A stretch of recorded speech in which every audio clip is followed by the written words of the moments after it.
అందరికీ నమస్తే అండి. చంద్రబాబు నాయుడు గారిని యాక్చువల్లీ కార్పొరేట్ సీఎం అంటారు అందరూ. ఎందుకంటే కార్పొరేట్ వ్యవహారాలు చక్కదిద్దడంలో ఆయన చాలా నేర్పరి. 1995లో ఆయన సీఎం అయిన తర్వాత 2004 మధ్యలో ఆ 9 ఏళ్ళు ఆయన సీఎంగా ఉన్నప్పుడు కార్పొరేట్ కంపెనీలను హైదరాబాద్కు తీసుకురావడంలో, ఐటీ అండ్ కార్పొరేట్ కంపెనీలను తీసుకురావడంలో ఆయన సమర్థత, చాణక్యత, వ్యూహం పనిచేసింది. ఆ రిజల్ట్స్ ఇప్పటికీ హైదరాబాద్లో కనిపిస్తున్నాయి. హైదరాబాదు అంత ఆదాయం ఆర్జించే ఐటీ సెక్టర్ పరంగా, అలాగే రియల్ ఎస్టేట్ పరంగా, కార్పొరేట్ వ్యాపారం పరంగా హైదరాబాద్ అంత అభివృద్ధి చెందిందంటే దానికి కారణం ఖచ్చితంగా చంద్రబాబు గారు వేసిన బీజాలే. సో యాక్చువల్లీ చంద్రబాబు గారికి అమరావతిలో అవకాశం రాలా.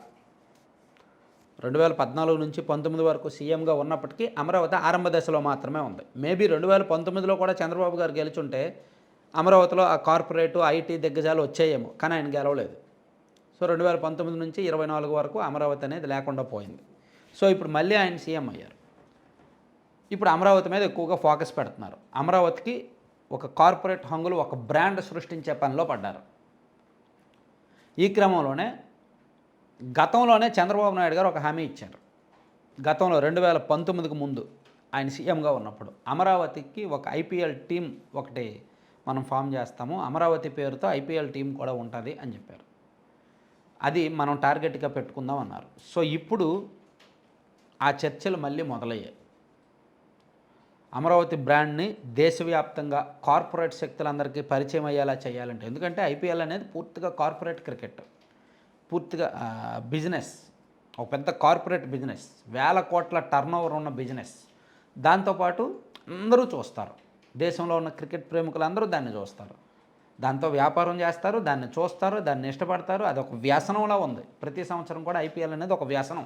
ఆ 2 నెలలు ఆ టోర్నమెంట్ జరిగిన 2 నెలలు, దానికి ముందు ఆక్షన్స్ జరిగినప్పుడు అది కూడా ఇంట్రెస్ట్గానే చూస్తారు. సో ప్రతి సంవత్సరంలో ఒక 3 నుంచి 4 నెలల పాటు ఈ బ్రాండ్ మారుమోగుతుంది అన్నమాట. అందుకే అమరావతి పేరుతో ఒక క్రికెట్ జట్టు ఐపీఎల్ టీం ఉంటే అది బాగుంటుంది కదా, దేశవ్యాప్తంగా కూడా కార్పొరేట్ని ఆహ్వానించినట్టు ఉంటుంది. అలాగే మనం ఇంటర్నేషనల్ స్థాయిలో ఏదైనా దిగ్గజ కంపెనీలను ఆహ్వానించాలన్నా సరే ఈ బ్రాండ్ ఉపయోగపడుతుంది. ఖచ్చితంగా అమరావతి అనే బ్రాండ్ క్రియేట్ అవుద్ది అని చంద్రబాబు గారు ఆలోచన. సో దానికి తగ్గట్టే ఇప్పుడు ఒక ఆలోచన వచ్చింది. ఆ ఆలోచన ఇంత ముందే ఉండేది, ఇప్పుడు దాన్ని ఇంప్లిమెంట్ చేసే పనిలో పడ్డారు.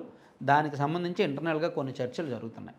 సో యాక్చువల్లీ ఐపీఎల్ టీం ఏర్పాటు చేయడం పెద్ద కష్టమేమీ కాదు. దానికి బీసీసీఐకి దరఖాస్తు చేసుకుంటారు, వాళ్ళు అప్రూవల్ చేస్తారు. వాళ్ళు అప్రూవ్ చేస్తే కొంతమంది స్పాన్సర్స్, వాళ్ళు వీళ్ళు కంపెనీల వాళ్ళు వస్తారు, కార్పొరేట్ కంపెనీలు వస్తాయి, యాక్షన్స్లో పాల్గొంటారు, టీమును రిజిస్టర్ చేపిస్తారు, ఫ్రాంచైజీ రిజిస్టర్ చేపిస్తారు, ఇవన్నీ జరుగుతాయి. సో దాన్ని ప్రభుత్వ పరంగా కూడా ప్రమోట్ చేస్తారు, ఎందుకంటే వీళ్ళకి అవసరం కాబట్టి, అమరావతి పేరు అవసరం కాబట్టి ప్రభుత్వ పరంగా ప్రమోట్ చేస్తారు. వైజాగ్లో కొన్ని మ్యాచ్లు పెడతారు. ఇప్పుడు అమరావతిలో ఎలాగ మ్యాచ్ పెట్టడానికి ఇది లేదు. వీలైతే అమరావతిలో కూడా ఒక క్రికెట్ స్టేడియం మేబీ ఇప్పుడు రాదు, ఫ్యూచర్లో వస్తుంది. దానికి కూడా కొన్ని అవకాశాలు ఉన్నాయి, కొంత పరిశీలన అనేది జరుగుతుంది. మంగళగిరి దగ్గరలో హైవే పక్కన క్రికెట్ స్టేడియం కూడా ఆలోచనలో ఉన్నారంట. సో ఓవరాల్గా వినడానికి, చెప్పుకోవడానికి అయితే బాగుంది. అమరావతి పేరుతో ఐపీఎల్ టీం అనేది కార్పొరేట్ శక్తులను ఆహ్వానించడానికి, అంటే మన రాజధాని అనగానే దేశంలో అందరికీ తెలిసేలాగా, తలెత్తుకునేలాగా ఉంటుందన్నమాట. వినడానికి, చెప్పుకోవడానికి బాగుంది. ఇంప్లిమెంట్ ఆలోచనల్లో అమలు చేయడంలో ఎంతవరకు సక్సెస్ అవుతారనే దాని మీద ఆధారపడి ఉంటుంది.